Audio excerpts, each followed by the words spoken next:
महामारी का असर देश में लगातार बढ़ता जा रहा है। राजधानी दिल्ली में भी लगातार मामलों में उछाल आया है। इसी बीच जब लॉकडाउन की अवधि खत्म होने को है तो दिल्ली सरकार ने सख्ती बढ़ा दी। अब दिल्ली के सभी हॉटस्पॉट यानी कंटेनमेंट जोन में स्क्रीनिंग को बढ़ा दिया गया है। सरकार अब अगले 14 दिनों में इन इलाकों में रहने वाले लोगों को 3 बार स्क्रीनिंग करवाएगी। बता दें कि राजधानी दिल्ली में अभी 98 हॉटस्पॉट है। ये वो क्षेत्र है जहां पर कोरोना वायरस के एक्टिव केस सामने आए हैं। ऐसे में सरकार यहां किसी तरह का रिस्क नहीं लेना चाहती है और हर किसी की स्क्रीनिंग करना चाहती है। देश में कोरोना संकट के बीच अब सरकार विदेशी निवेश को बढ़ावा देने में जुट गई है। इसी कड़ी में गुरुवार को प्रधानमंत्री नरेंद्र मोदी की अगुवाई में एक अहम बैठक हुई। बैठक में निवेश की संभावनाओं को बढ़ावा देने के लिए रणनीति पर चर्चा की गई। दरअसल कोरोना महामारी का अर्थव्यवस्था पर गहरा असर पड़ा है। इस संकट के बीच अर्थव्यवस्था में कैसे सुधार लाया जाए और विदेशी निवेश को कैसे लुभाया जाए, इस पर बैठक में सरकार का फोकस रहा। बैठक में पीएम मोदी ने कहा कि निवेशकों को किसी तरह की समस्या नहीं हो, इसका विशेष ध्यान रखा जाए।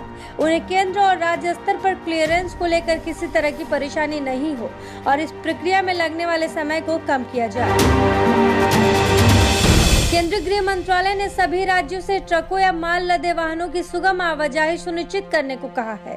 गृह मंत्रालय ने कहा कि देश भर में स्थानीय अधिकारी को अंतर्राज्यीय सीमाओं पर अलग अलग पास कर जोर देना चाहिए, क्योंकि देश में माल और सेवाओं की सप्लाई चेन को बनाए रखने के लिए जरूरी है। ऐसे में गृह मंत्रालय ने सभी राज्यों को दोबारा कहा है कि देशव्यापी लॉकडाउन के संशोधित दिशा निर्देशों के अनुसार ट्रकों और मालवाहकों की आवाजाही के लिए अलग अलग पास की जरूरत नहीं है, जिनमें खाली ट्रक आदि शामिल है। भारत में भले ही महाराष्ट्र और गुजरात में कोरोना संक्रमण की तेजी से बढ़ते मामलों की सबसे ज्यादा चर्चा हो रही हो, लेकिन एक कंप्यूटर मॉडल से किए गए हालिया विश्लेषण से पता चला है कि बिहार, झारखंड व पश्चिम बंगाल जैसे राज्य भी आने वाले दिनों में खतरनाक जोन के रूप में उभर सकते हैं। चेन्नई स्थित इंस्टीट्यूट ऑफ मेडिकल साइंसेज ने बताया कि बिहार, झारखंड और पश्चिम बंगाल में 29 अप्रैल तक कुल संक्रमितों की संख्या 1200 से भी कम थी। हालांकि रिप्रोडक्शन नंबर के आधार पर देखें तो बीते कुछ दिनों में तीनों राज्यों में कोरोना के मरीज सबसे तेजी से बढ़े हैं।